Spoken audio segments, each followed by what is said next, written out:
to serve your wonderful congregation, Tampa area in Florida. So we'll start with Mangalacharan prayers.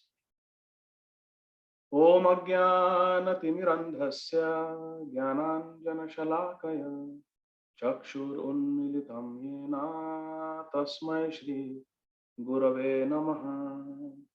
Shri Chaitanya Manobhishtham Sthapitam Yena Bhutale Swayam Rupa Kadamayam Dadati Swapadantikam Vandeham Shri Guru Shri Yuta Padakamalam Shri Gurun Vaishnavanscha Shri Rupam Sagrajatam Sahagana Raghunathanvitam Tam Sajivam Sadvaitam Savadutam Parijana Sahitam Krishna Chaitanya Devam Shri Radha Krishna Pada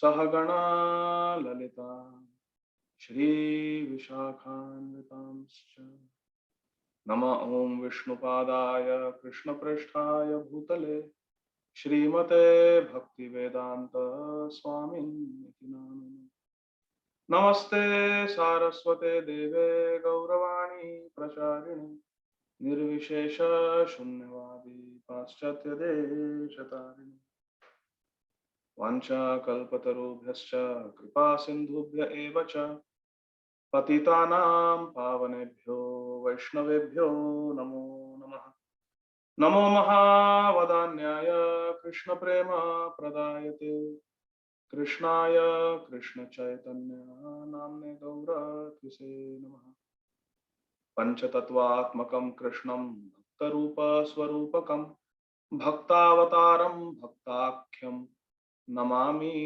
Bhakta Shaktikam He Krishna Karuna Sindho Dinabandho Jagatpate Gopesha Gopika Kanta Radha Kanta Namostute Tapta Kanchana Gaurangi Radhe Vrindavaneshwari Vrishabhanu Sute Devi Pranamami Haripriye Jai Shri Krishna Chaitanya Prabhu Nityananda Shri Advaita Gadadhar Shri Vasadi Gaur Bhaktavrinda Hare Krishna Krishna Krishna Hare Hare Hare Rama Rama Rama Hare Hare Hare Krishna Krishna Krishna Hare Hare Hare Rama Rama Rama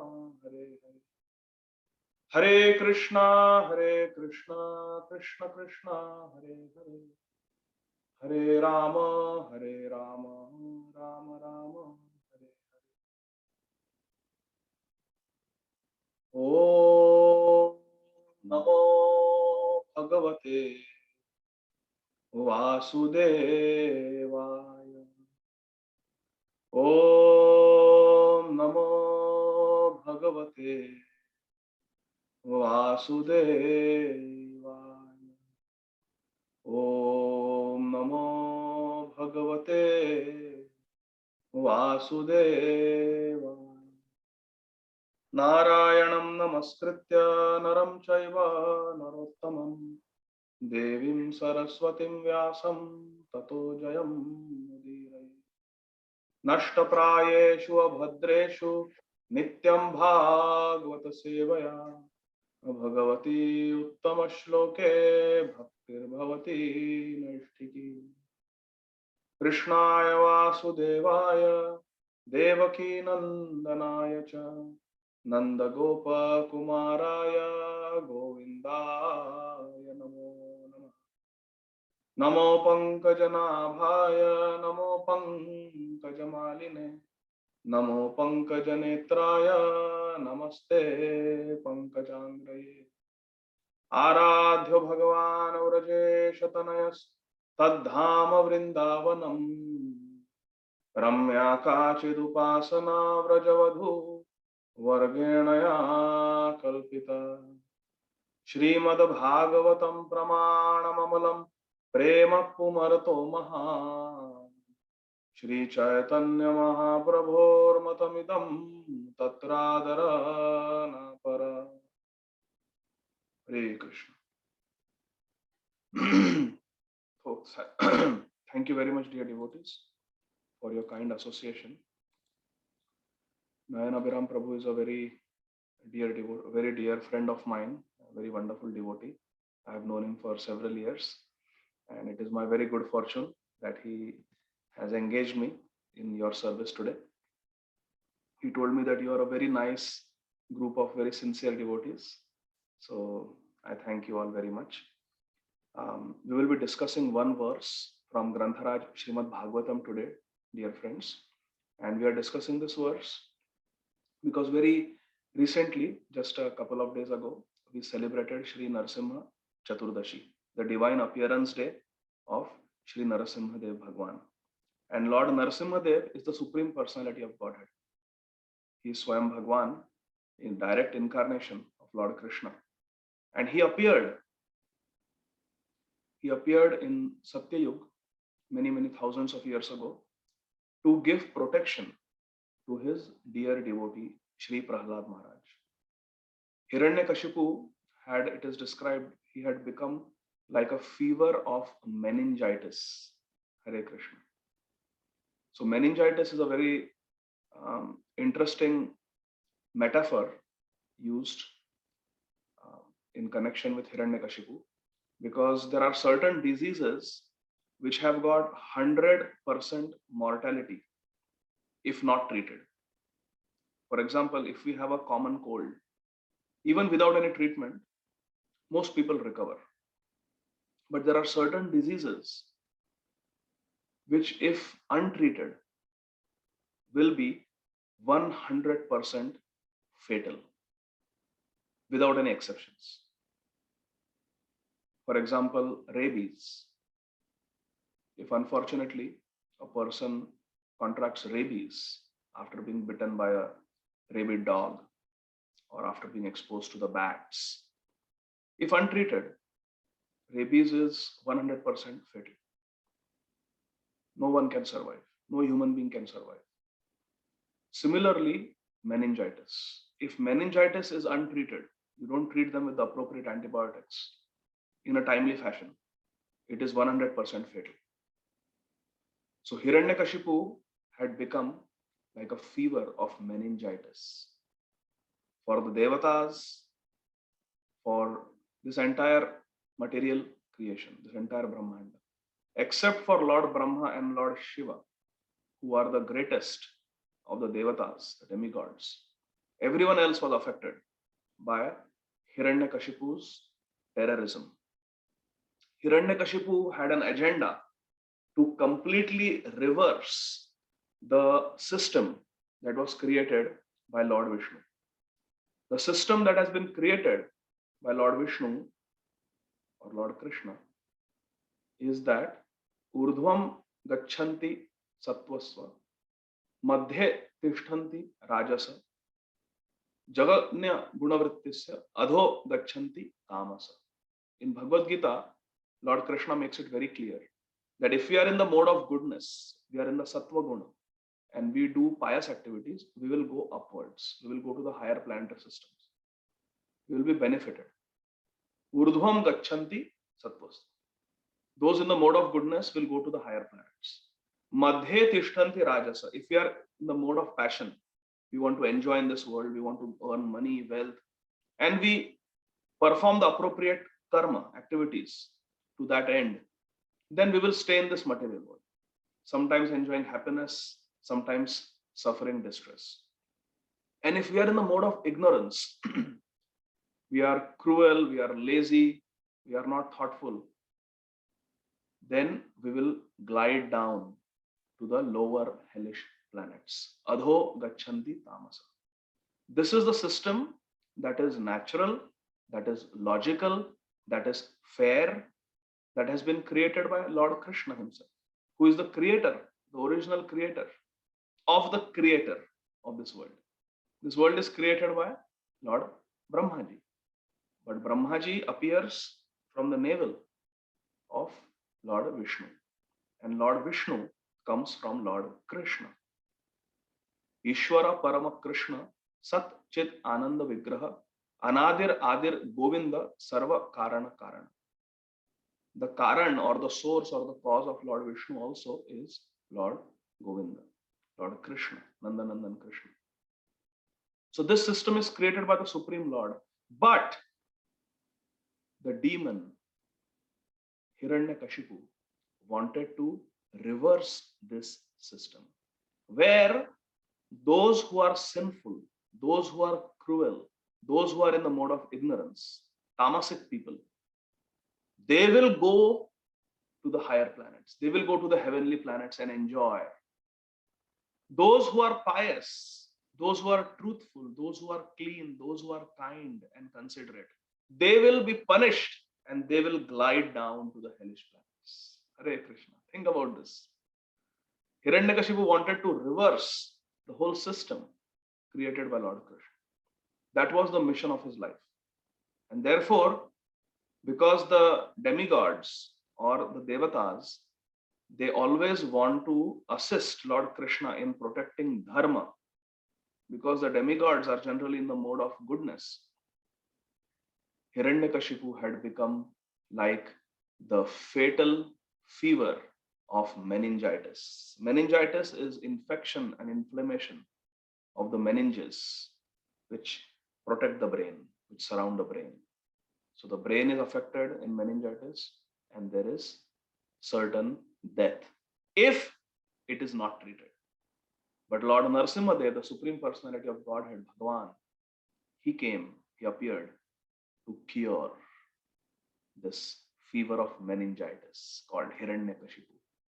And within a short time, this Hiranyakashipu, who was invincible in the entire universe, he was killed by Lord Sri Narasimhadev. And then, because Hiranyakashipu had tried his best to torture and harm the little 5-year-old son of his, Sri Prahlad Maharaj, who was a great devotee of Lord Narasimhadev. Lord Narasimhadev was furious. He was very, very angry. In Bollywood and Hollywood, there is a term, angry young man. Because usually the protagonist in the movies, he's usually a young, so-called young, tall, handsome, well-built, macho man. And because young people, they are not so mature in their behavior, they give way to anger. They vent their anger at the drop of a hat. They are easily angered. Therefore, the term is in vogue. Angry young man. And it is considered to be very heroic to be angry young man, to display one's anger. Hare Krishna. But actually from Bhagavad Gita we understand, Kama esha krodha esha rajoguna samudbhava mahashano mahapapma vedyanam iha vairina. Actually lust and anger, Kama esha krodha esha, bind us to this dukkhalayam, to this miserable world. Therefore, it is called Mahashano, Mahapapma. It is very sinful to be angry, very sinful to be lusty. Vedyanam iha vairena. Lord Krishna is telling us we should know that lust and anger are our enemies. Vairi. So anger is not good, lust is not good, greed is not good for us. We should give up these things. 3 gates to hell. Trividham narakashedam dwaram nashanam atmanah kama krodha tatha lobhas tasmadetat trayam tyaje. There are 3 gates to hell: lust, anger and greed. Kama krodha tatha lobhas. And they are the enemies of the soul. Therefore, we should give them up. Tyajet, should give them up. So there is this term, angry young man. that is idolized, that is glorified in the material world. But Lord Narasimhadev is the original, angriest, eternally young man. Hare Krishna. So Narasimhadev Bhagwan appeared and he ripped Hiranyakashipu and killed him. And because he was so angry that his dear devotee Prahlad Maharaj had been harassed and tortured and ill-treated, no one could pacify the anger of Lord Narasimha. The Devatas tried, the Gandharvas tried, the Kinnaras tried, the Vidyadhars tried, everyone tried. Lord Brahmaji tried, Lakshmi Devi tried, Srimati Lakshmi Devi tried, Lord Shankar Bhagwan, Lord Shiva tried, but no one could pacify the anger of Lord Narasimhadev. Finally, when all else failed, the father of this entire universe, Lord Brahmaji, he approached the 5-year-old boy, Sri Prahlad, and he said that now you please offer your prayers to Lord Narasimhadev and try to pacify. So with great humility, Prahlad Maharaj, he approaches Lord Narasimhadev. Lord Narasimhadev is huge. He's sitting on the throne of Hiranyakashipu after killing Hiranyakashipu, ripping open his body, garlanding himself with his intestines, and throwing him to the floor. He's sitting. His divine transcendental body, half man, half lion, Narakeshari. His body is covered with the blood of Hiranyakashipu. And he's roaring with anger. And little Prahlad Maharaj is very small, 5-year-old boy. He approaches with great humility and falls down flat like a rod. Dandavat Pranam. He offers his obeisances to Lord Narasimhadev. Gets up. And Lord Narasimhadev blesses him. As soon as Lord Narasimhadev touches the head of the little 5-year-old devotee Prahlad, immediately Lord Narasimhadev is pacified. His anger is gone. Just by touching the lotus head of Sri Prahlad Maharaj, Lord Narasimhadev Bhagwan's anger is completely gone. And Lord Narasimhadev smiles. And Sri Prahlad Maharaj begins to offer his prayers. How can I offer my prayers to you, my Lord? When you were not satisfied with the beautiful, perfect prayers of the Devatas, headed by Lord Brahmaji, what capacity do I have to glorify you, to pacify you, to praise you? Prahlad Maharaj begins like this. And then he speaks this beautiful verse. This is Grantharaj Srimad Bhagavatam, the Amala Puran, the Nigama Kalpataru Galitam Phalam, the ripened fruit of the tree of the Vedic literature, given to us by Sri Vyasadeva Muni, Mahamuni. The Srimad Bhagavatam, 7th canto, 9th chapter, entitled The Prayers of Sri Prahlad Maharaj to Lord Narasimhadev. This is verse number 9. Sri Prahlad Maharaj is offering this prayer to Sri Narasimhadev Bhagwan. Manye dhana bijana rupa tapashrutauja steja pravaha balapau rusha buddhi yoga naradhanaya hi bhavanti parasya pumso bhaktya tutosha bhagavan gajayuthapaya manye dhana bijana rupa tapashrutauja teja prabhava bala paurusha buddhi yoga naradhanaya hi bhavanti parasya pumso bhaktya tutosha bhagavan gajayuthapaya. Word to word translation. Manye, I consider, dhana, riches or wealth, abhijana, aristocratic family, Rupa, personal beauty, Tapaha, austerity, Shruta, knowledge from studying the Vedic literatures, Ojaha, sensory prowess, Tejaha, bodily effulgence, Prabhava, influence, Bala, bodily strength, Paurusha, diligence or capability to do things nicely, buddhi, intelligence, yogaha, mystic power, or ashtanga yoga, mystic siddhi, yogic siddhis. Na, not aradhanaya, for satisfying or for worshipping.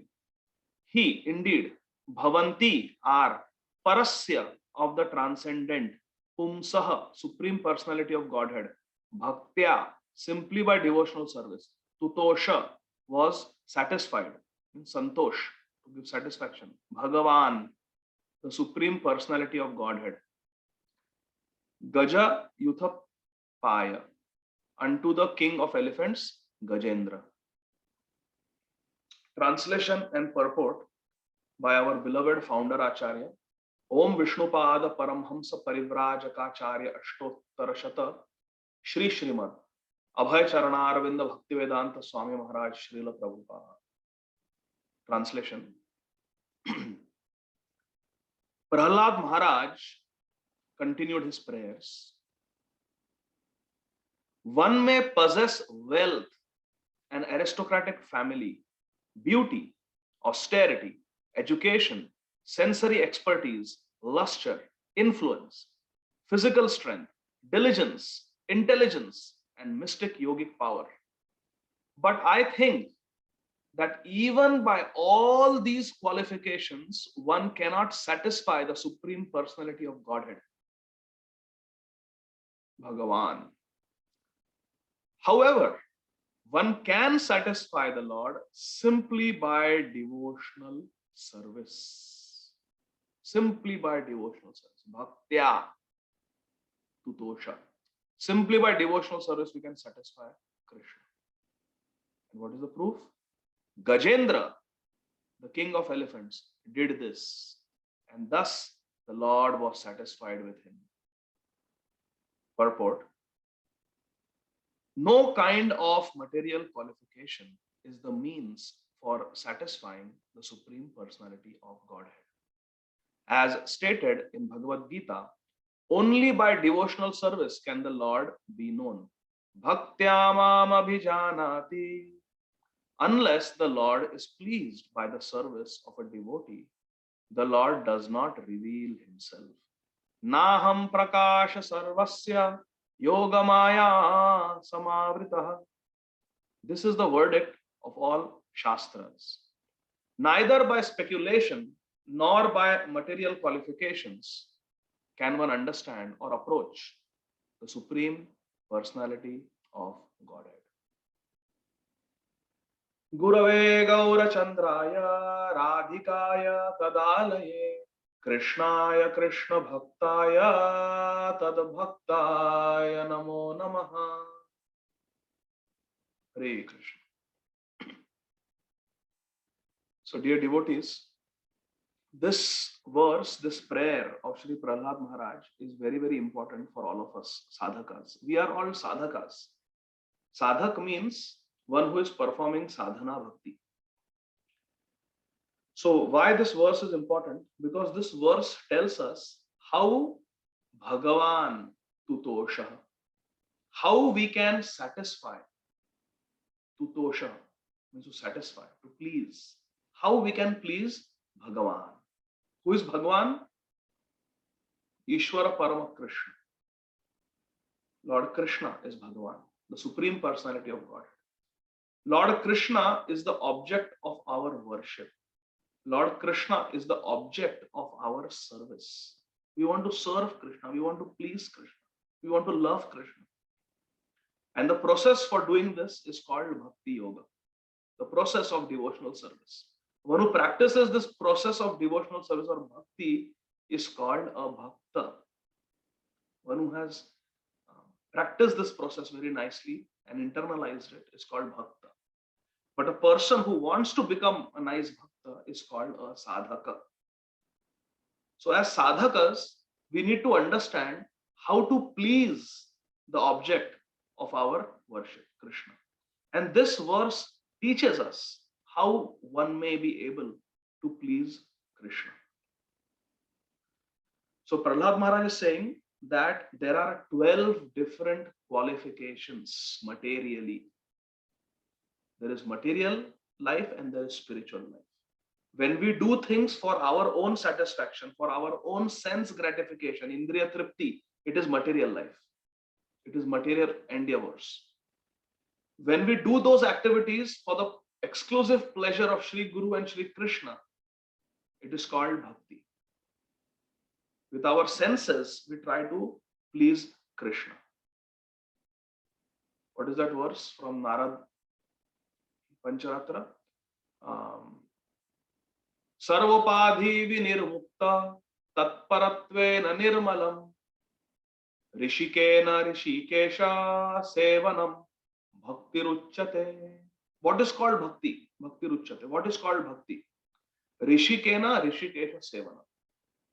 With our indriya, with our jnanendriya and karmendriya, with our knowledge acquiring senses like the eyes, the ears, the taste buds, sense of touch, sense of smell, with our knowledge acquiring senses, 5 senses, and with our karmendriya, our senses with which we perform work, like our hands, our legs, our power of speaking, our genitals, with all our abilities, our karmendriya, we should please the Supreme Personality of God. Rishikena, Rishikesh. Rishikesh is the name of Krishna. Rishik means senses, Isha means the Lord.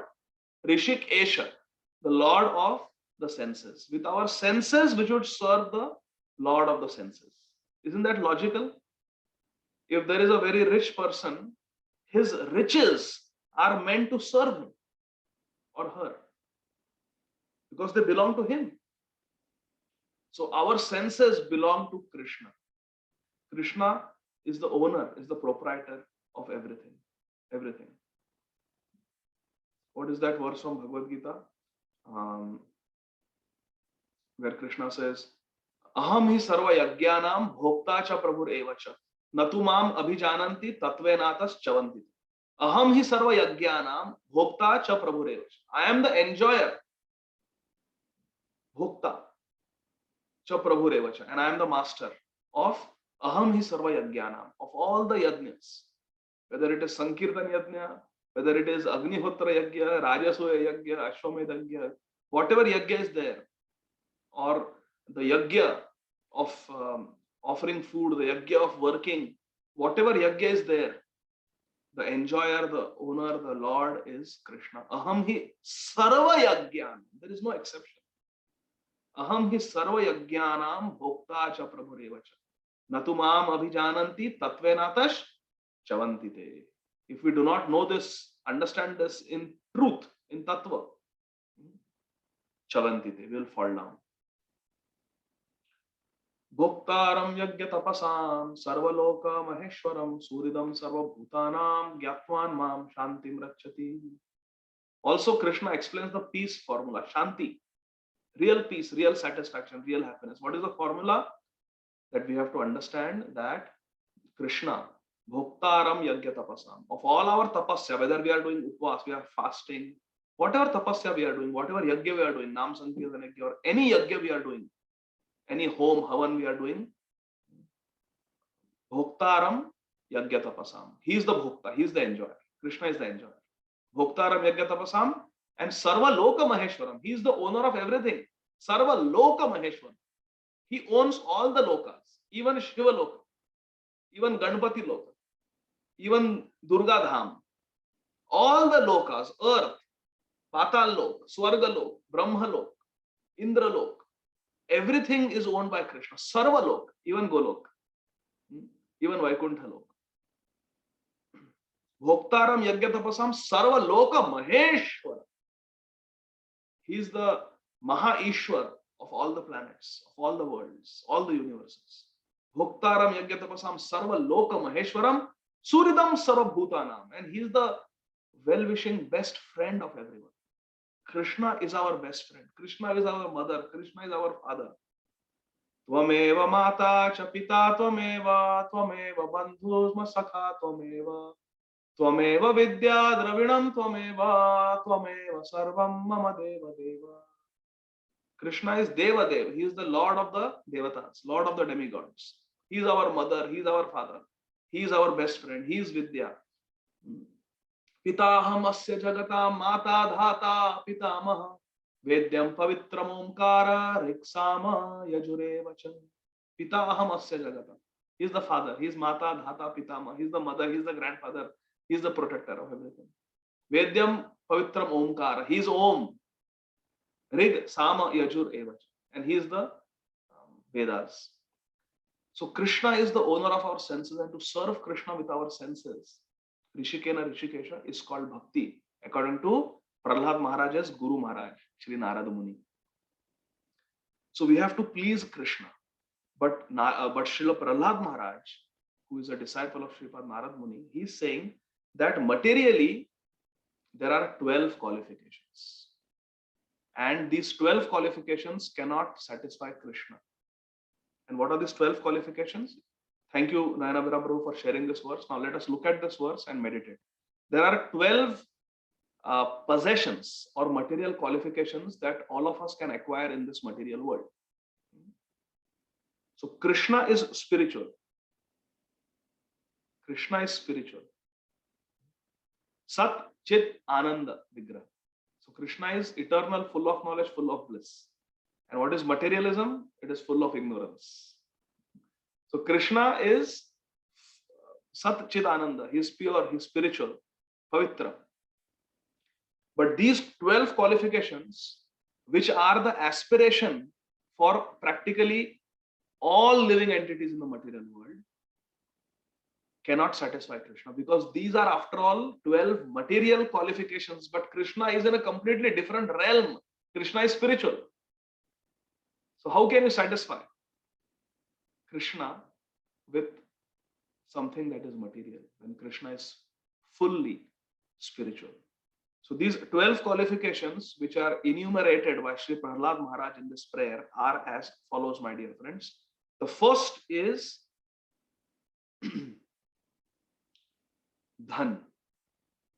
The first is dhan. See, manye means I consider dhana, wealth. Now, from our childhood, we are taught that we have to get education, we have to get a job, get a good salary, earn wealth, and that way we can be happy. Hare Krishna. But this is not the complete truth. I remember when my revered spiritual master, when he was 18 years old, he told his father that I want to go and search for God. He was born in a Jewish family in the suburbs of Chicago, Highland Park. And at that time, his father told him, Mr. Jerry Slavin, he told him that, my dear Richard, listen, from your childhood, you have never eaten meat. You don't like to sit on the dining table and eat your meals with us. You like to wear old clothes, second-hand clothes, second-hand shoes. You have never had a girlfriend in your life. Why are you so queer? Why are you so unusual? Queer. Why? Just get a good education. Just go to college, get a good degree, diploma, get qualified, get married, have children, buy a house, have a car, have a nice job, earn money, and you will be happy in life. And 18-year-old Richard, he looked at his father and he replied, my dear father, everyone around me has all these things. Look at our neighborhood. Look at the city of Chicago. Everyone around me has all these things. They have education, they have jobs, they have homes, they have a spouse, they have children, they have car, they have money, but none of them is happy. I see none of them is happy. Therefore, there must be something to life. There must be something more to life than this. And I want to find that out. Therefore, please let me go. Saying this, he left. So this is what Sri Prahlad Maharaj is telling, that these material qualifications are not required to please Krishna. The first material qualification is dhan, wealth. Second, and what is the proof that dhan is not necessary to please Krishna? The proof is Duryodhan.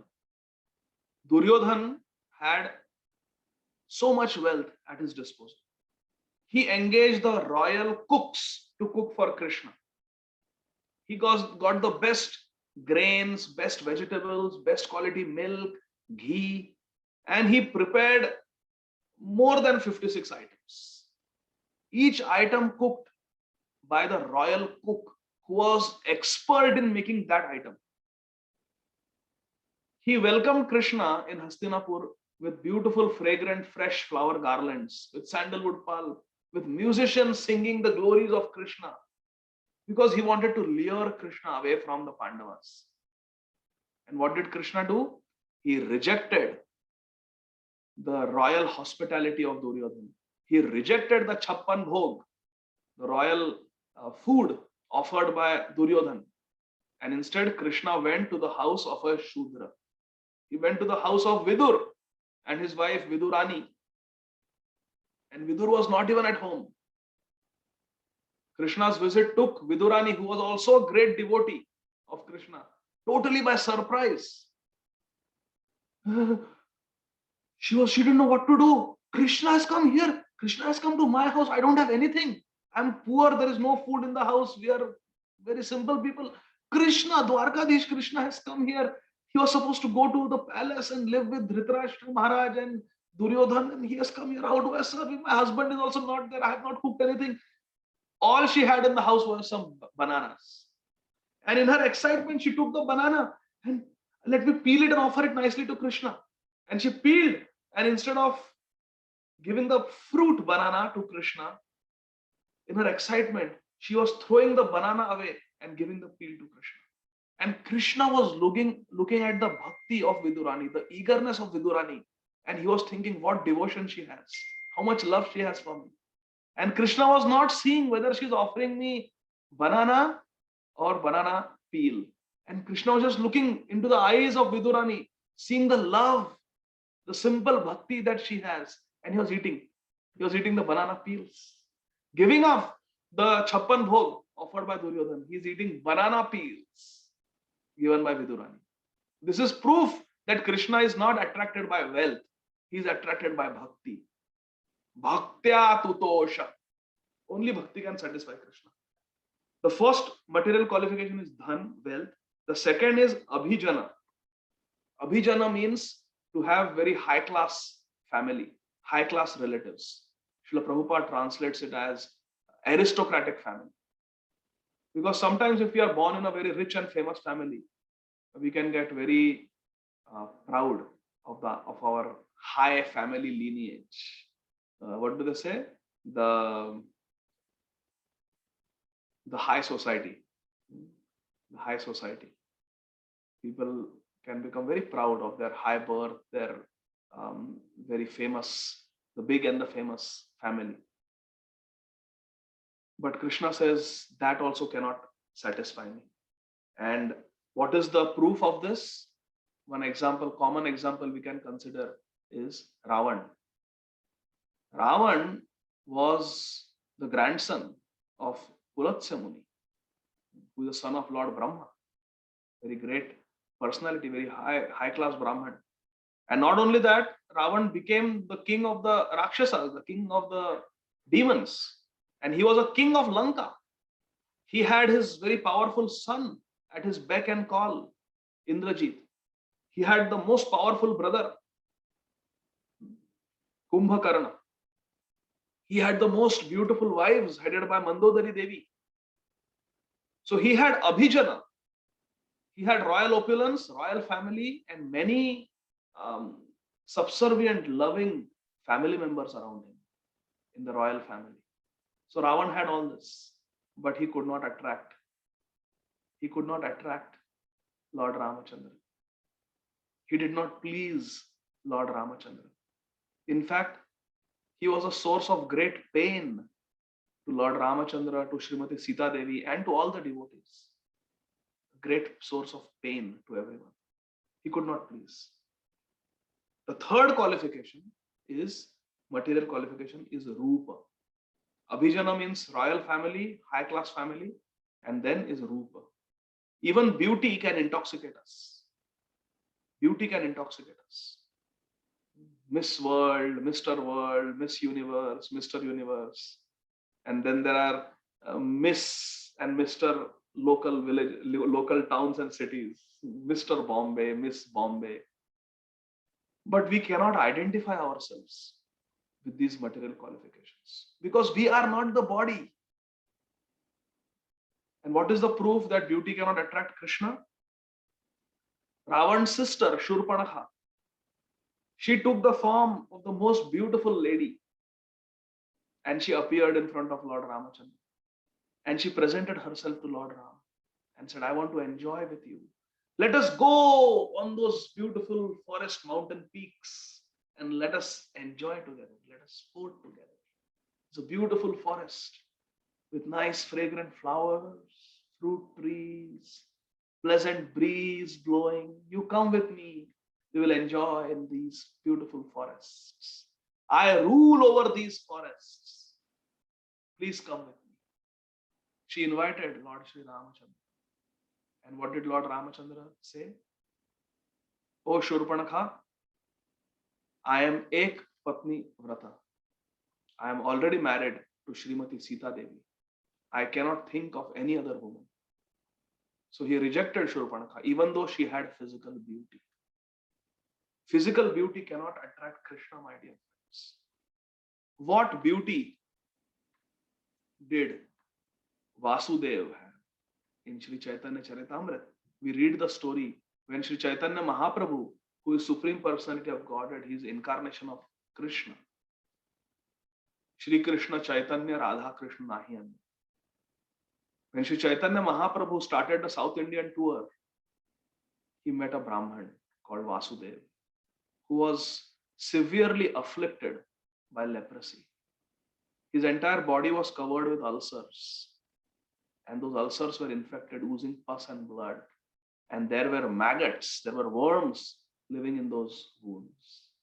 But Sri Chaitanya Mahaprabhu, without any ghrina, without any disdain, or without any repulsion or aversion, he picked up Vasudeva and embraced him. Embraced him. Sanatan Goswami also had very severe eczema, very severe dermatitis with blood and pus oozing, and those sores, where those skin lesions were very itchy.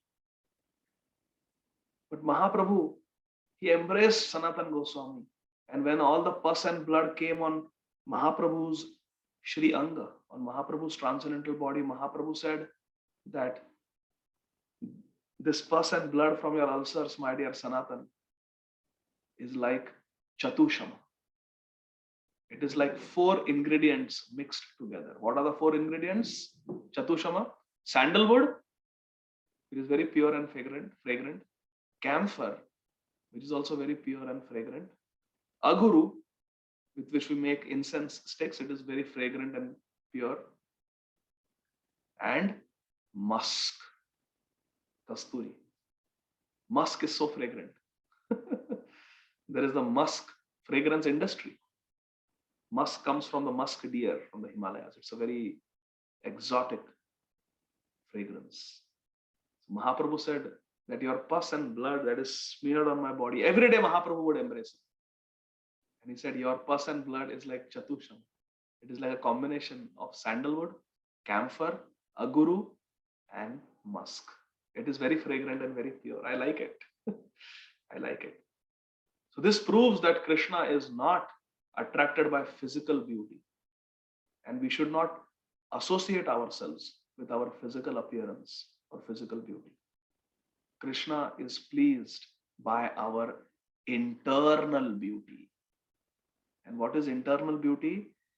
Our mood, our emotions, what is in our heart, that is what makes us beautiful in the eyes of Krishna.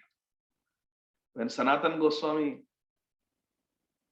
seeing his devotion, Sri Chaitanya Mahaprabhu told him, Yadyapi tumi ho jagat pavan, toma sparsha pavan hoye deva muni gan, tathapi bhaktera swabhav maryada rakshan, maryada palana hoya sadhura bhushan.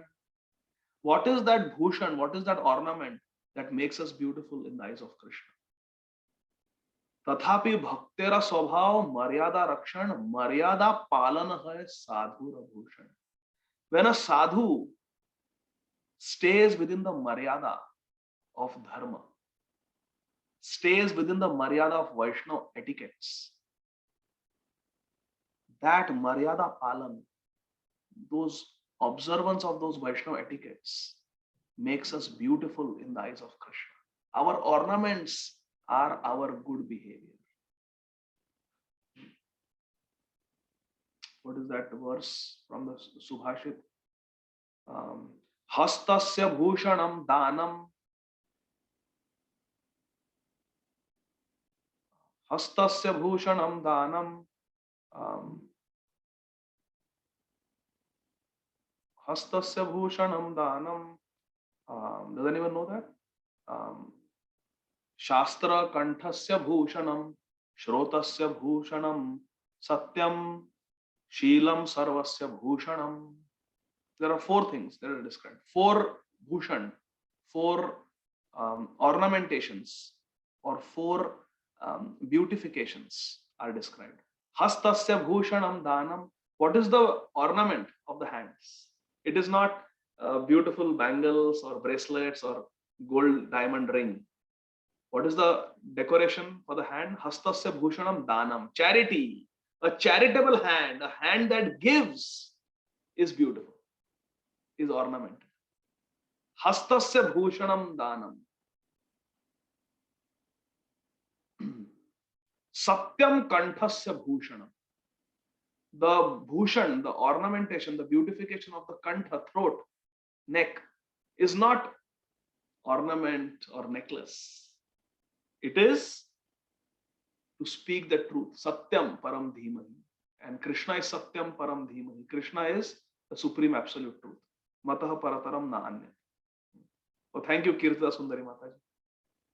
Hastasya bhushanam danam, Satyam kanthasya bhushanam, Shrotasya bhushanam shastram. The bhushan, the ornamentation of our ears is not earring, but it is hearing Shastra, hearing the message of Srimad Bhagavatam, Sri Chaitanya Charitamrita, Srimad Bhagavad Gita, Sri Valmiki Ramayana, or Sri Ramcharitmanas. This is the ornamentation of the ears. Shrotasya bhushanam shastram. To hear Shastra is called the ornamentation of the ears. And what is the beautification, ornamentation of the whole personality of a person, whole body of a person? Sheelam sarvasya bhushan. To have good behavior, good character, Vaishnava etiquette, is the ornamentation, beautification of the whole personality, of the whole person. So, hastasya bhushanam danam,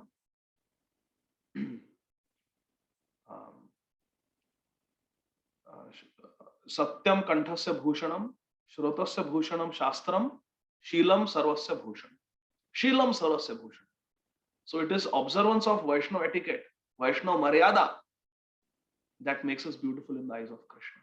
Not physical beauty, but internal beauty. Shri Prahlad Maharaj is saying. Rupa is the third. Tapa, austerity, is the fourth material qualification. And Hiranyakashipu, the father of Prahlad Maharaj, who has just been killed by Lord Narsimhadev, is the biggest proof for this. He did such tapasya. Mandara mountain, he stood there on Mandarachal and did tapasya, standing on the tip of the toes of one foot with his hands raised. I remember in school when we used to be naughty, the teacher would tell us, kneel down and raise your hands. So we had to kneel down and stand like this. And after some time, oh, the shoulders start hurting, the deltoids are hurting, the knees are hurting, and all the friends are laughing at us. We used to kneel down outside the class sometimes. So that is very uncomfortable. Can't do it for more than few minutes. And Hiranyakashipu is standing for years like this. Tapa, tapasya, austerity. But that doesn't please Krishna. Hiranyakashipu did not please Krishna. He displeased Krishna. He angered Krishna. But the tapasya that we do, that all of you do, that the devotees do, tapasya. What is tapasya? Tapasya means to not do what our mind tells us, but to do what Shri Guru, Shri Gauranga tell us to. That is tapasya for us. We may feel like breaking the 4 regulative principles. We may want to eat in the restaurants. We may want to watch a movie. We may want to have illicit sex. We may want to have tea, coffee, or something that has a lot of caffeine, intoxicants. We may like to go to a casino for sense gratification. But we know that these things will take us away from the mercy of Shri Guru, Shri Gauranga, and therefore we give it up. We may feel like eating nice roti, chawal on Janmashtami, but we know we have to fast from grains. So performing these austerities purifies our heart. In Bhagavad Gita, Krishna says 3 things should never be given up, because these three things purify even the pure souls. What are the 3 things that Lord Krishna says in the 18th chapter of Bhagavad Gita that we should never give up? One is tapa, austerity. Second is dana, charity. And third is yajna, performing sacrifice. And what is the yajna? Krishna varnam tvisa krishnam sango pangastra parshadam yajnai sankirtana prayar ejantihi sumedhasa. Nama sankirtanam yasya sarva papa pranashanam pranamo dukkha shamanastam namami harim. The yajna recommended for Kali Yuga is Nam Sankirtan Yajna. Nam Sankirtan Yajna. So that we have to perform. So these 3 things should never be given. We must give donations to the right recipient, the authentic recipient, where the donation will be used in the service of Krishna and Krishna's devotees and Krishna's dham. That is charity. Charity must be performed. Nam Sankirtan, chanting the holy name of Krishna, has to be performed. And the third thing is tapa. Some austerity has to be performed. Following the 4 regulative principles, Srila Prabhupada said, is the most important austerity for all of us. Following the rules and regulations of Krishna consciousness, following Vaishnava etiquette is the most important austerity for us. That will please Krishna. And we should do these austerities also for the satisfaction of Krishna. Krishna, I'm feeling hungry, but I'm tolerating it, hunger, just to please you. If we say like this to Krishna, if that is our consciousness, that is our mood, then Krishna will be pleased with our austerity. But if we are performing austerity to show off that I'm doing nirjala, the Ekadashi, I'm not even drinking water, and we tell it to others in the hope of getting respect from them, then all we will get from that tapasya is respect. We will not get Krishna. We will not get Krishna's satisfaction. So Srila Bhakti Siddhanta Saraswati Thakur, he explains that we should live in such a way that we are not trying to see Krishna, but we live in such a way our lives that Krishna is pleased to see us. Don't try to see Krishna, but live in such a way that Krishna is pleased to see you. That is very important. That is tapa. Then the 5th material qualification mentioned in this verse is shruta. Shruta means to have a lot of knowledge. We see in Sri Chaitanya Bhagavat of Srila Vrindavan Das Thakur the story of Keshav Kashmiri. It is also mentioned in Sri Chaitanya Charitamrita by Srila Krishnadas Kaviraj Goswami. Keshav Kashmiri was a Digvijay Pandit. Dig means the different directions, and Vijay means one who has conquered. He was a Digvijay Pandit. He had conquered all the directions. He had defeated everyone in debate. He was very, very learned, very scholarly. But he could not please Sri Chaitanya Mahaprabhu. Nimai Pandit defeated him and humbled him. So it is not just knowledge of the scriptures that can please Krishna. Keshav Kashmiri, when Mahaprabhu requested him, spontaneously he composed 100 verses in beautiful Sanskrit meter, glorifying Ganga Devi. He was so learned in the Shastras, very learned in the scriptures. But even knowledge of scriptures cannot please Krishna. It is our devotion that can please Krishna. So Shruta also cannot.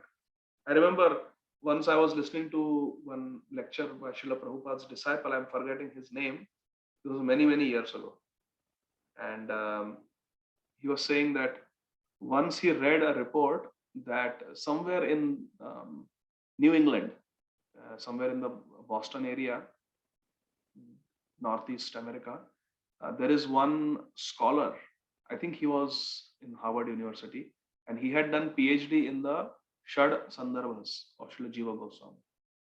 So when these ISKCON devotees, Prabhupada disciples came to know that, oh, in our city in Boston, there is a PhD, American person who has done PhD in the Shad Sandarbhas of Srila Jiva Goswami, which is a, a thesis level study of Srimad Bhagavatam. They got very excited. They immediately contacted the professor and made an appointment. We want to come and meet you because we are also students of Jiva Goswami. So they went to their house. Two devotees, two Prabhupada disciples went to meet this professor. He gave an appointment and they went to his home. They went with the Maha garland of the deities. They went with a nice photograph of Radha and Krishna. And they took few Srila Prabhupada's books as a gift for him. And some nice Mahaprasad from the temple they took. And they went, they knocked on the door. And he opens, he welcomed them. He made them sit in his living room. And guess what he served them? He served them red wine. And he served them some meat. So these devotees politely declined. They said, no, we cannot accept all this. So they just gave the gifts to this professor and left. And later on, this Prabhupada disciple was giving a Bhagavatam class in Shri Radha Gopinath Mandir, which I attended. And he was sharing his understanding. He said this professor had spent many years studying Srila Jiva Goswami's Shad Sandarbhas. He was a scholar of Sanskrit. And he was a very, very learned in Srila Jiva Goswami's Shad Sandarbhas.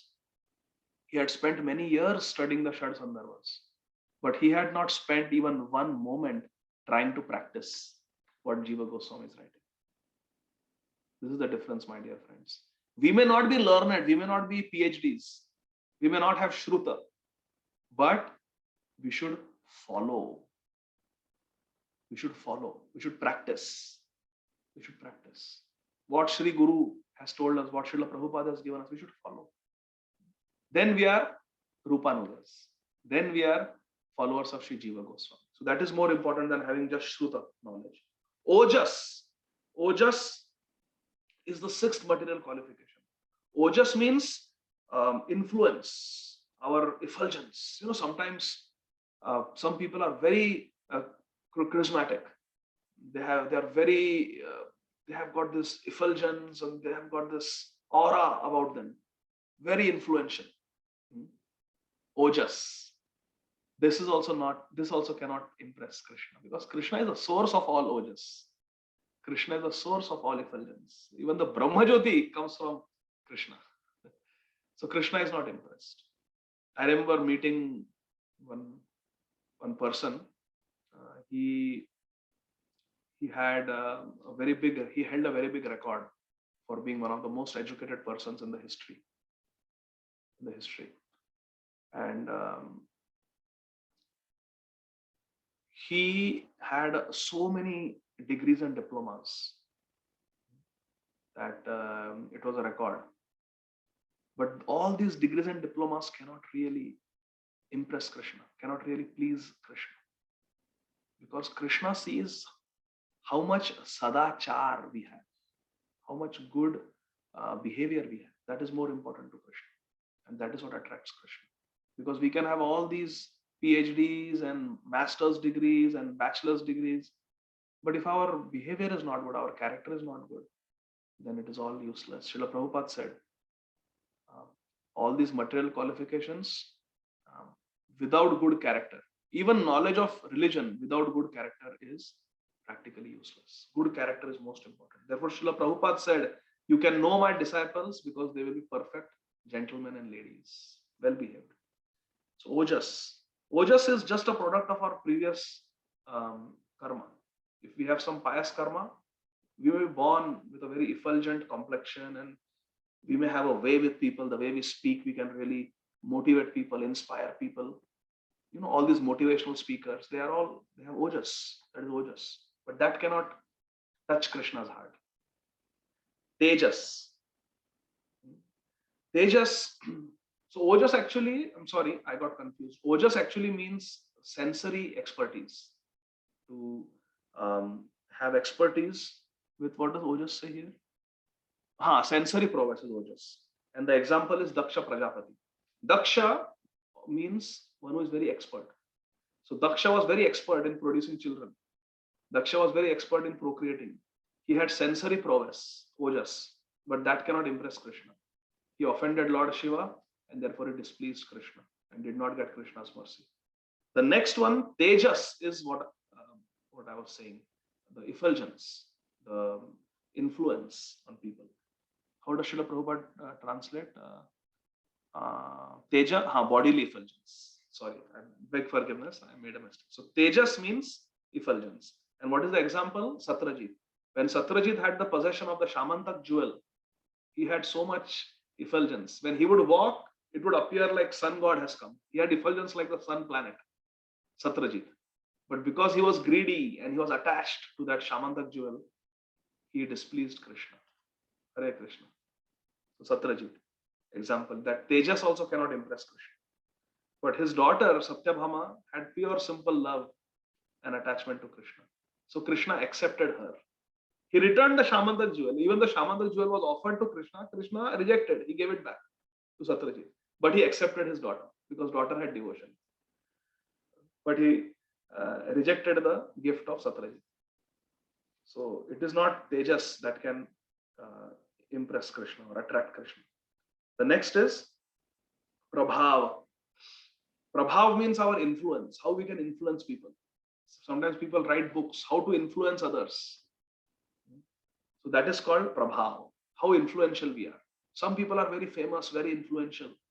Example is Jarasandha. Jarasandha was defeated 17 times by Krishna.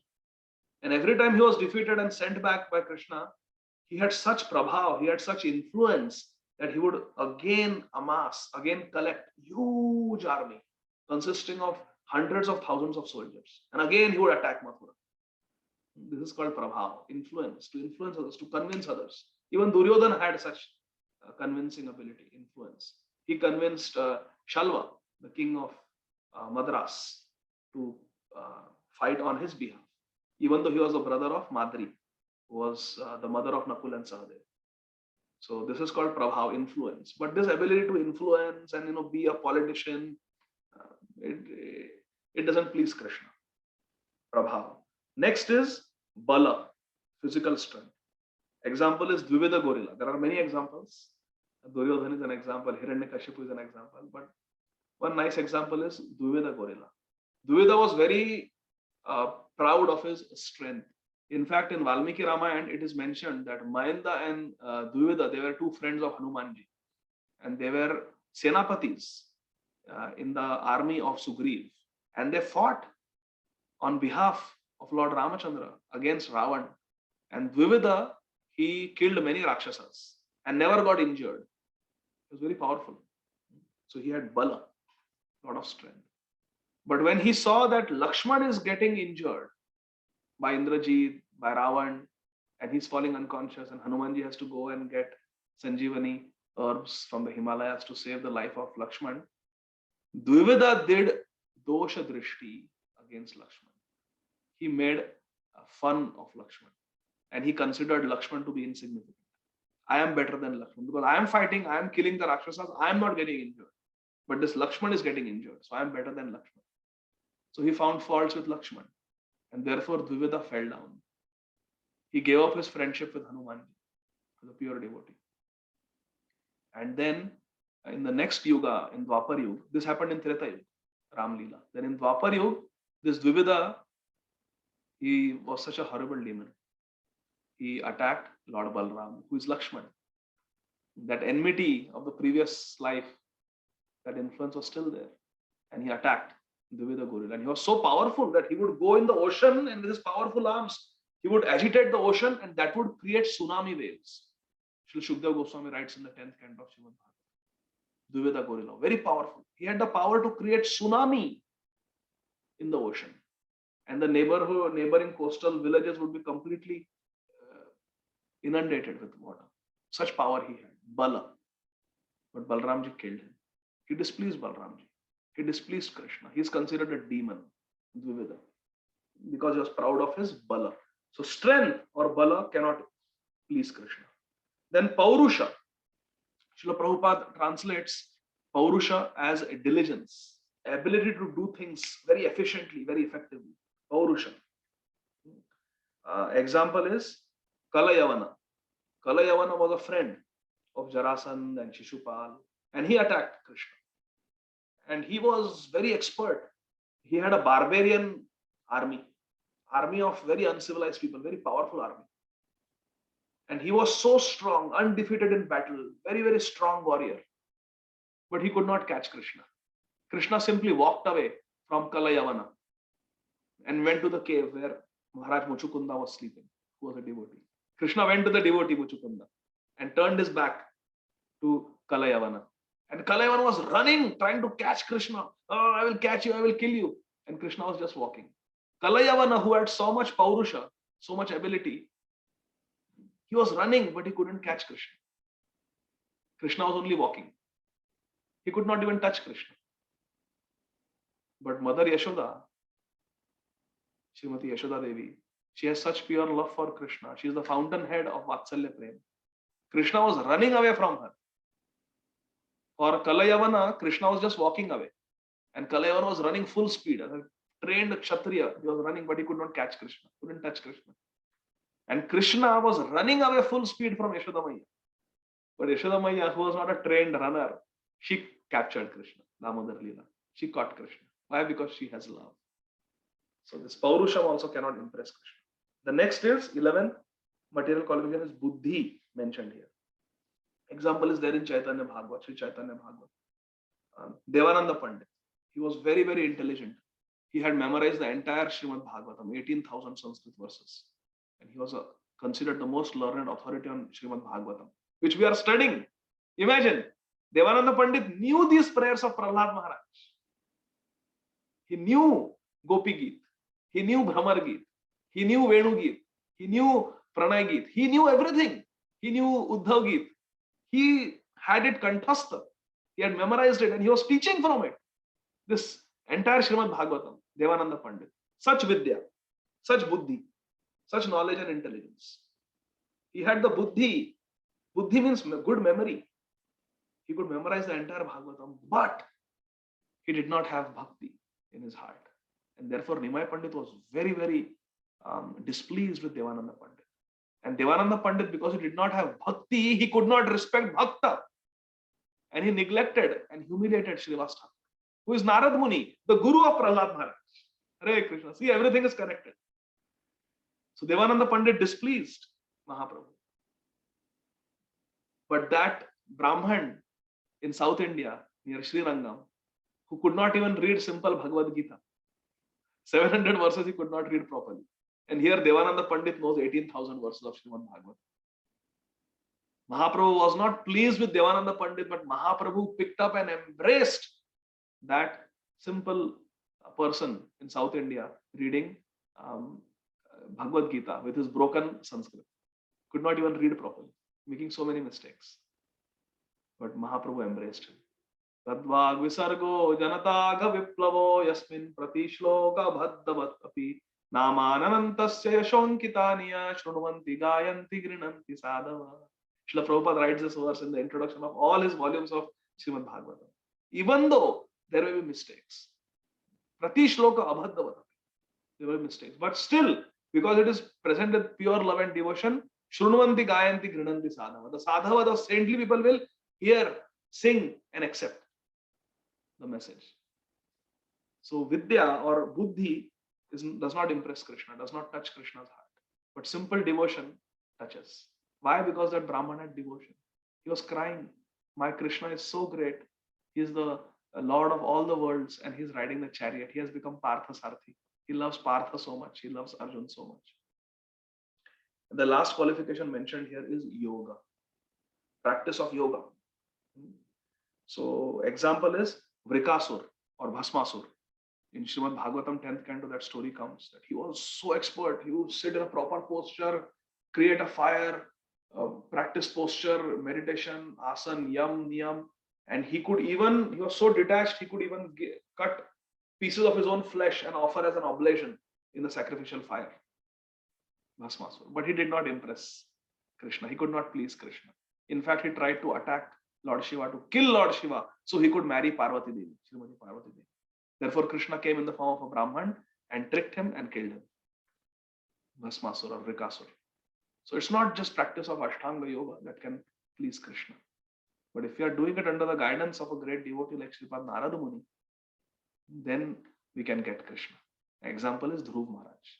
Because he was in Vrindavan, he was in Madhuvan, because he was on the bank of Shri Yamuna Devi, and because he was under the Anugatya, under the guidance of a pure devotee, Sripad Narada Muni, Dhruv Maharaj, by the practice of Ashtanga Yoga, he was able to capture Krishna. And Krishna appeared and gave him his mercy.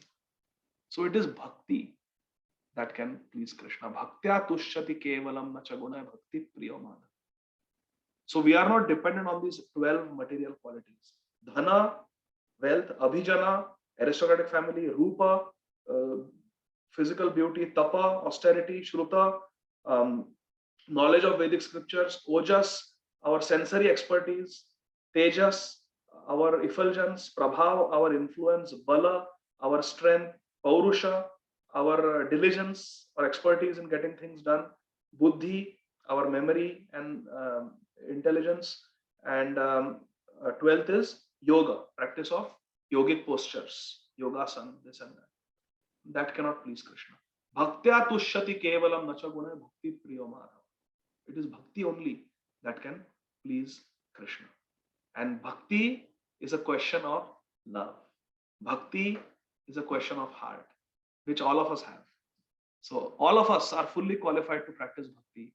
All we need is sincere desire. All we need is sincere desire.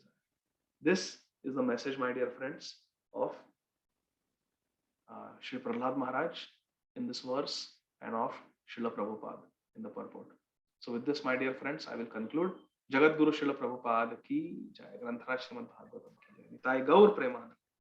Hari Hari Bol. Thank you very much. Hare Krishna. If there are any questions, we can spend some time. What examples you gave for Shruta and Ojas, Prabhu? Shruta, we gave the example of Keshav Kashmiri, who was a Digvijay Pandit. And Ojas means expertise with our senses, and that is Daksha. Prajapati Daksha. He was very expert at sense gratification. Yes. Hare Krishna. Thank you, Prabhuji. Students, I think, maybe Shaka Mataji, Kunal Prabhu, Kira Mataji, if you have any questions. Otherwise, we can leave it to the other devotees.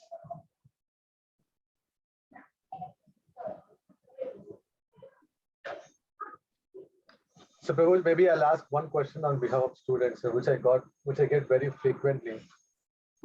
What is wrong in aspiring to be the topper in the class? This is a common question which every student asks. When we hear scriptures that we should maintain a very simple life, we have to be humble. What is wrong in being the topper? What is being wrong in aspiring to be a topper in the class? But here we hear that buddhi is not disqualified in the eyes of Krishna. So how do we explain this to the students? So Arjun was the topper in the class of Dronacharya. Arjun was a class topper. He was the pet disciple of Dronacharya in Dronacharya's school of archery, and he was the topper. But he was doing it for Krishna. He was doing it for Krishna. It is described that once Krishna visited Arjun in Indraprasth, where Yudhishthira Maharaj was the king. And when Draupadi took him to where Arjun was taking rest, Draupadi and Arjun saw that from every pore of the body of Arjun, Krishna saw from every pore of the body of Arjun, Krishna, Krishna, Krishna, Krishna, Krishna, Krishna, Krishna. Krishna Naam was coming up. That means Arjun used to do Nirantar Krishna Naam Bhajan. Constantly he would chant Krishna Naam. So Arjun was the topper. He was known as the best archer, but he was doing it for Krishna. So there is nothing wrong in aspiring to be a topper, provided we can use our skills, our position in the service of Krishna. We are doing it on behalf of Krishna, keeping Arjun as our role model. But if we are trying to become the topper of the class for power, prestige, because it will satisfy our ego, then that is not favorable for devotional service. That is not favorable. Then we will be disappointed. If we are doing it for ourselves, then we will be disappointed. But if you are doing it for Krishna, then it is very nice. Is that okay, Nayana Bhiram Prabhu? Thank you. Thank you. Hare Krishna. If anyone has any questions. Neelamataji, yes, please. Oh, Prabhuji, I think it's. Oh, sorry. I'm so sorry. Let me change the settings. 1 second. Okay, yes. Now anybody can unmute if you want. Yes. Hare Krishna, Prabhuji. Thank you so much for the wonderful lecture, Prabhuji. It was very, very, very good. Loved it. Learned a lot of things. Prabhuji, you work in a medical profession, and I also work in a medical profession. So the thing that I usually get stuck with is how to remember how to do everything for Krishna throughout the day and to keep him in mind, whatever you're doing. I feel like I don't remember him all day. It's not possible. I cannot process 2-3 things at the same time. But at the same time, I try to do whatever I'm doing is the good thing and the best thing for whatever, for people or whoever I'm trying to help. And I guess I pray before I start my day to give me some sadbuddhi and clarity of mind so I can help people in the right way and to progress towards bhakti. But I don't know if I'm doing it right or if I'm doing wrong or if I should look at it in a different way. I don't know. If you can help me a little bit or guide. Hare Krishna. Thank you, Neelam Mataji, for a very nice question. Yes. So when Arjun was, again, we go to the example of Arjun. When Arjun was fighting on the battlefield of Kurukshetra, it is not that he was remembering Krishna. Okay, wait, Karna, wait, let me remember Krishna now. No, he was completely engrossed in the fight. He was using all his ojas, he was using all his paurusham in the service of Krishna, all his diligence, all his skills he was using in Krishna's service. He was completely focused on the war. He was completely focused. So how do we offer it to Krishna? Krishna says, Yat karoshi yadashnashi yad juhoshi dadasi yad tapasyasya kauntya tat kurushva mada arpanam. Whatever you do, you offer it to me. How do we do that? We can do it like this. Before we go to work, Neelam Mataji, before we go to work, in the morning, we must perform our sadhana very nicely. We must chant at least 16 attentive rounds before we go. It takes around 2 hours. So those 2 hours have to be invested in the beginning, in the morning. So if you have to go to work after 7 o'clock, maybe 5 to 7 or 4:30 to 6:30, we must sit and we must chant on Tulsi Japamala. On Tulsi Japamala, we must chant at least 16 rounds of Hare Krishna Mahamantra. Hare Krishna, Krishna Krishna, Hare Hare, Hare Ram, Ram Ram. Very attentively, praying to Krishna that Krishna Tavasmi, I am yours, I am yours. And then once we have that good foundation in the beginning of the day, when we go to do our work, we may work in a shop, we may work in a business, we may work in the medical profession, whatever it is, or we may work from home, or we may be taking up the studies and the homework of the kids. So many, we are cooking, so many responsibilities we have. We have to be focused when we are doing it. And you are right, being conditioned human beings, our brain, mind has limitations. We cannot multitask. We cannot multitask. We have to be focused on what we are doing. But in the morning, we should do our chanting very nicely and we should offer ourselves to Krishna.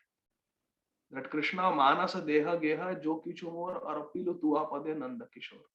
Krishna, I am yours. Ai Nanda Tanuja Kinkaram Patitam Mam Vishame Bhavam Budhav Kripaya Tava Pada Pankajas the Dhuli Sadrisham Vichitra. I am yours. Please consider me to be an insignificant speck of dust at your lotus feet, my dear Nanda Nandan Krishna. So we offer all these prayers in the morning. We are in a prayerful mood. We have a foundation of prayer and Krishna Bhakti. And then after 7 a.m. we go in the mood of Arjuna and we do our job. Do it with full concentration, full attention. But before you go, you pray to Krishna that my dear Guru, my dear Krishna, now I am going to work. I'm going to do my medical profession. But whatever I'm doing there for the next 8 hours, 9 hours, please know, my dear Guru and Krishna, that I'm doing it for you. I'm doing it for you. So you offer it to Krishna. Just like after you cook, you offer it to Krishna. Before you start cooking, you make a sankalpa that, okay, now I am going to make khichdi for Krishna. And then you start cooking, and then after you cook, you offer it to Krishna. So before you go to work, you must finish your 16 rounds attentively, and we must offer that Krishna, now I'm going out.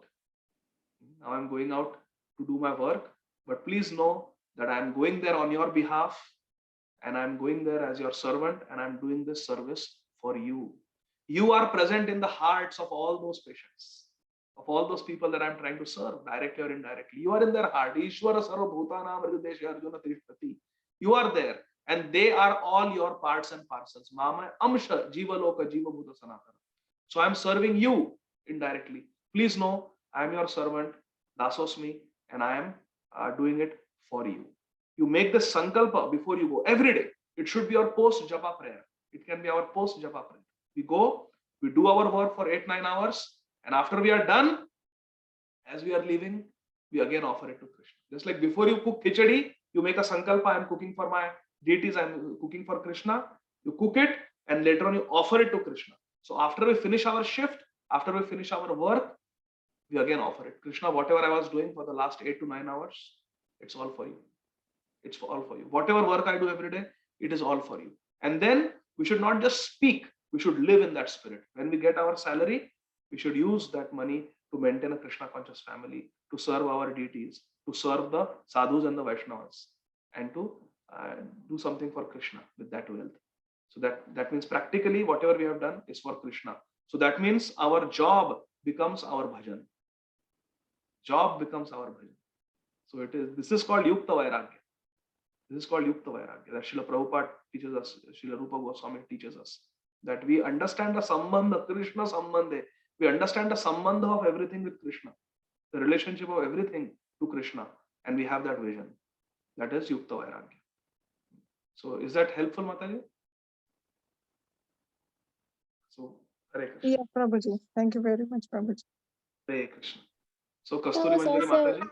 Huh? oh, sorry. I was just going to say that was also a very helpful answer for me as well. I think that's a really good perspective and mentality to have to try to get you through the day in a way that you feel like you are being Krishna conscious, even if you aren't directly thinking of him every second. So thank you very much. Thank you, Kera Mataji. Thank you for your kind words. Hare Krishna.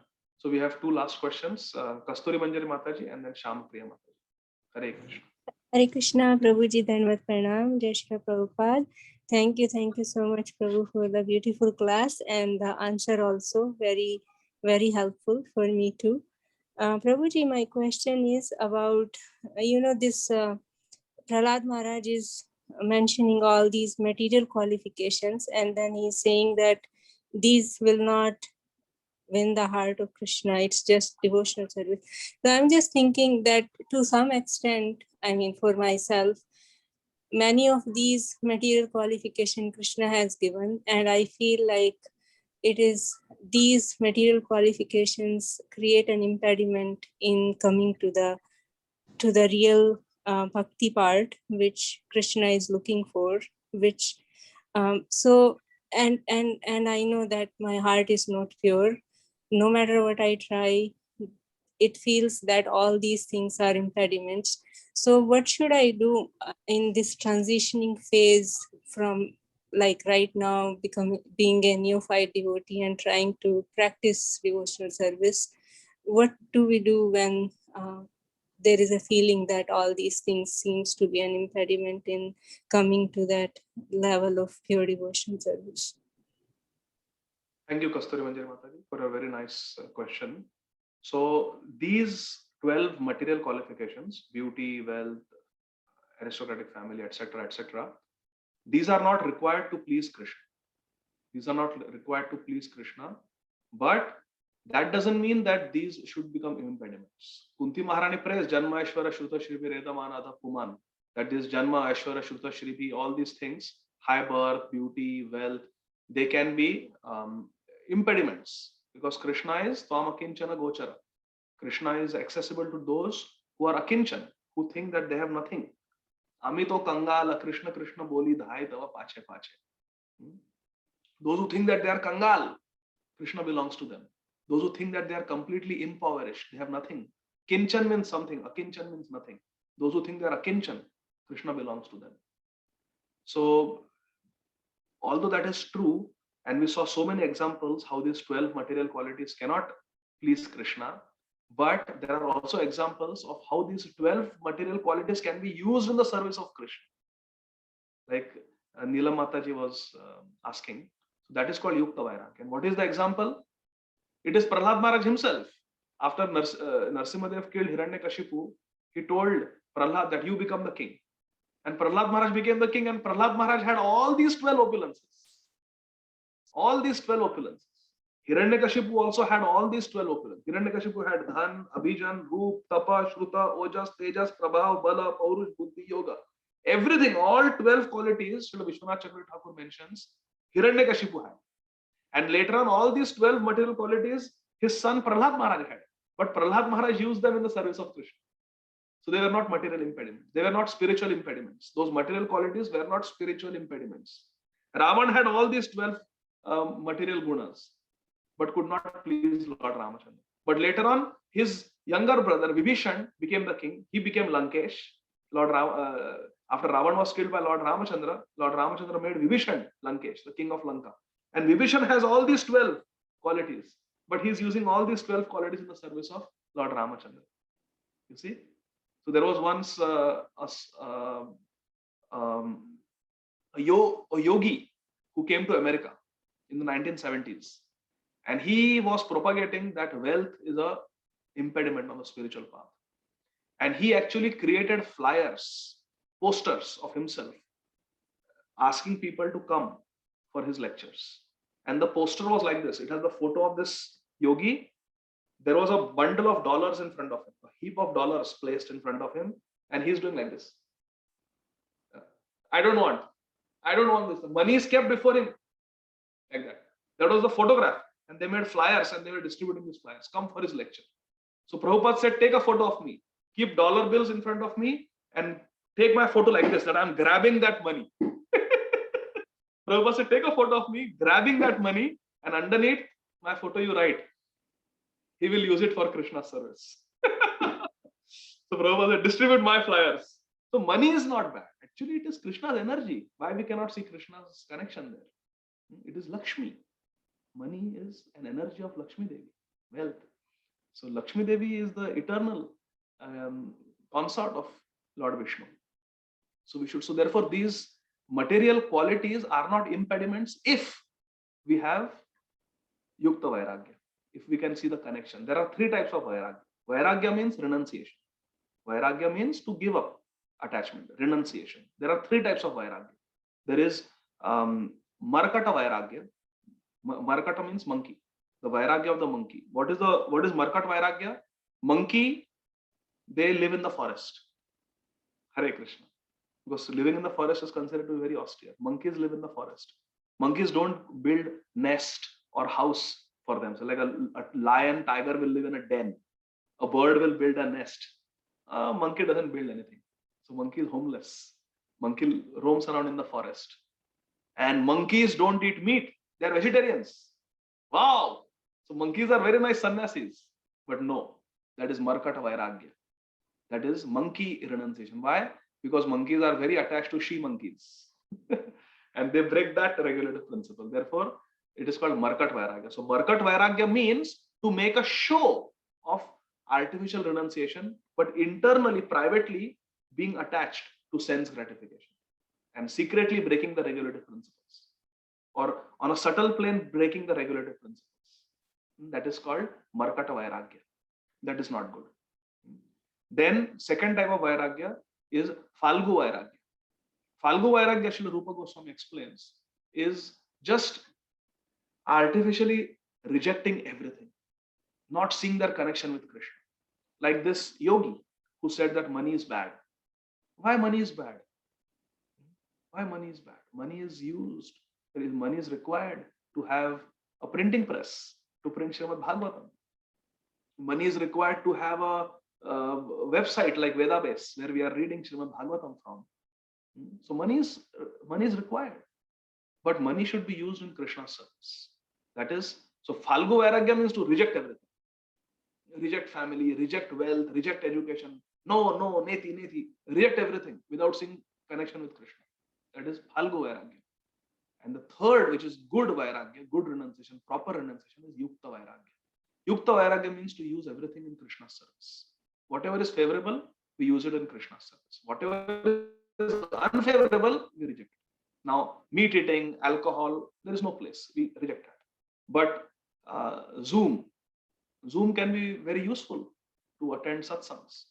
So Zoom can be used, computers can be used, internet can be used, but internet can be used to watch things where we are seeing the four regulative principles being broken. And if we see that, our consciousness will be polluted. But internet can also be used to access spiritual discourses, kirtans, katha, and that will purify us. So it all depends on how we can see the connection with Krishna and use things in Krishna's service. That is Yukta Vairagya. So these are not material disqualifications if we are devotees. Is that helpful, Kasturi Manjari Mataji? Yes, Prabhu. Thank you so much, Prabhu. So basically what I'm getting means what I would apply is that when all these opulences and whatever to little level Krishna has given, seeing them in connection to Krishna and use them in service of Krishna, Yukta Vairagya. I mean, it's difficult, but I want to really cultivate. I seek your prayers, Prabhu, and your best wishes so that I can try to cultivate it from my heart. Thank you so much, Prabhu. Very grateful to you. Hare Krishna. Hare Krishna. And last question is Shampriya Mataji. If Mataji is still there.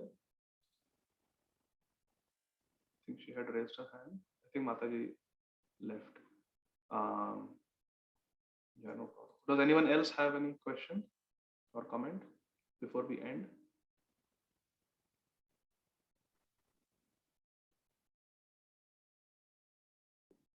Hare Krishna. Nayana Viram Prabhu.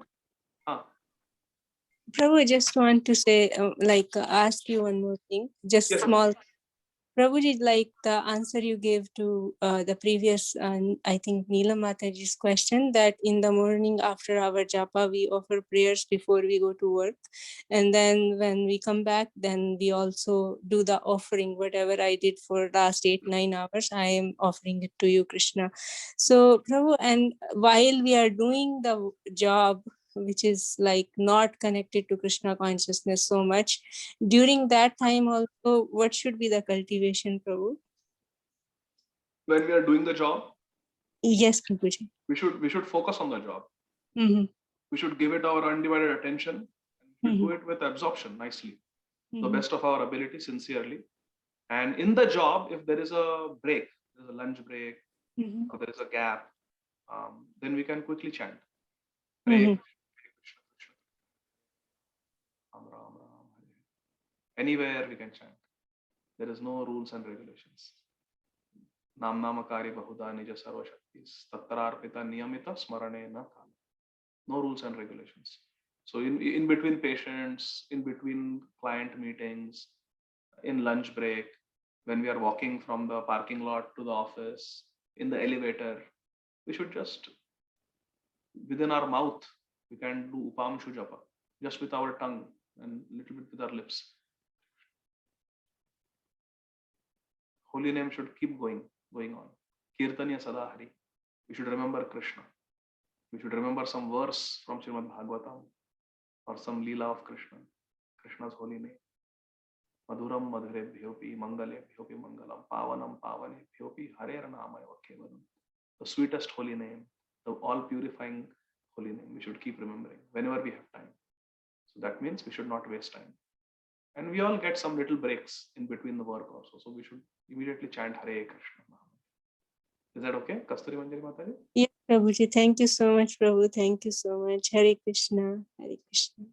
And it is not difficult to practice Yukta Vairagya or to offer everything to Krishna. Just now, right now, we can tell Krishna that Krishna, I am yours.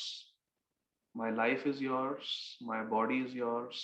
Everything is yours. I am yours. I belong only to you. Tavasmi, Tavasmi. We should tell Krishna that I am yours, Krishna. Whatever I do, I am yours. Whatever I do, it is for you. And we should live in that spirit. And the proof of our prayer, it is easy to say prayer, but important is to live in the mood of that prayer which we offer. And how we can do that? By always chanting the holy name of Krishna. Always chanting this Hare Krishna Mahamantra, which Sri Chaitanya Mahaprabhu has given us in Sri Chaitanya Bhagavat. Always chant Hare Krishna Mahamantra.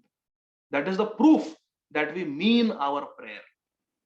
Krishna will take our prayer seriously, not just by listening to the words of the prayer, but if Krishna sees that in action we are following what we are praying for, then Krishna will take us seriously. So we are praying that Krishna, I am yours. Everything I do is for you. What I did in the last 8-9 hours is for you. We can say all that. That is mukhe bole. That is lip service. But through our actions, we have to convince Krishna that I actually mean what I prayed. And what is the proof? Kirtaniya Sadahari. Satatam kirtayanto ma. Ananyas chintayanto ma. So we have to always, Prabhupada said, always chant Hare Krishna. We should always chant Hare Krishna Mahamantra. Always chant Hare Krishna Mahamantra. Never stop. Hare Krishna, Krishna Krishna, Hare Hare, Hare Ram, Ram Ram, Hare. We can chant loudly on our beads. We can chant softly when we are outside, just vibrating our tongue in our mouth. Or we can chant silently in our mind also. Just keep thinking of the Hare Krishna Mahamantra. Like Arjun, always Krishna Nam. Arjun was so Krishna conscious that one of the 10 names of Arjun is Krishna. Krishna. And Draupadi Devi also was always thinking of Krishna. Antah pravishta manasa juhava govinda damodara madhaviti. Always Draupadi Devi was chanting Krishna Nam. Therefore, one of the names of Draupadi Devi is also Krishna. One of the names of Draupadi Devi was Krishna. So see, husband and wife, perfect grahastha couple. Arjun is also called Krishna because he's always Krishna conscious. And Draupadi Devi also is called Krishna because she's also always chanting Krishna. So like that we should do. We should just remove this thought that I am in the material world, I am a materialist, and it is very difficult to practice Krishna consciousness, very difficult to practice Yukta Vairagya. No, this is a trick of the mind. Everything belongs to Krishna, I belong to Krishna. Diksha kale bhakta kare atma samarpan, sei kale prabhu kare tare atma sam. In Chaitanya Charitamrita, Chaitanya Mahaprabhu says, Diksha kale bhakta kare atma samarpan. Once you are initiated, we are offering everything. Manasa, Deha, Geha, Jo Kichu Mor, Arapilu, Tua Pade, Nanda Kishore. Everything belongs to you, Krishna. Diksha Kale Bhakta Kare Atma Samarpan. We have done Atma Samarpan already when we offered our obeisances at the time of Diksha to Shri Guru. So everything belongs to Guru and Gauranga. Everything belongs to Guru and Krishna now. So we are Krishnas. However we are sinful, contaminated, we are Krishnas. There is no doubt about it. We should have this mentality, this dharana. So thank you very much. Hare Krishna. Thank you. Thank you so much, Prabhu. Very, very grateful to you, Prabhu. Thank you so much. Hare Krishna. Hare So just one quick thing before we wrap up. Sugandha Arora Mataji has shared a very beautiful verse. Vyadhasya charano dhuvasya chavayo vidya gajendrasya ka kubjaya kimunam rupam adhikam kim tat sudamno dhanam vamshah ko vidurasya yadopate ugrasya kim paurusham bhaktya tushyati kevalam na cha gunay Priyo Madhava. Thank you, Sugandha Mataji. So the verse is from Padyavali of Srila Rupa Goswami. Where were the hunter Dharma's piety, Dhruva's maturity, Gajendra's knowledge? Where was Kubja's beauty? Where was Sudama's wealth? Where was Vidur's noble birth? And where was Ugrasen's chivalrous strength? Lord Madhav is pleased only by devotional service and not by material qualifications. The beautiful verse. Thank you. And thank you, Jai Vikchandani Prabhuji, for your very kind comment. So thank you very much. Jagat Thank you, Guru Srila Prabhuji. Prabhupada ki jai. Thank you, Nayana Viram Prabhu, for this opportunity. Thank you so much for taking some time out. I think we wish to see you again, a small little group that your time permits. But thank you so much, Prabhuji. Jai. Hari All Bol. glories to all of you. Thank you very much. So much, Jai Shri Prabhu. Hare Thank you, Krishna. Prabhuji. Thank Dandavat you. pranam. Hare Krishna. Hare Krishna. Hare Krishna, Hare Prabhu. Thank you. Prabhuji. Hare Krishna. Hare Krishna.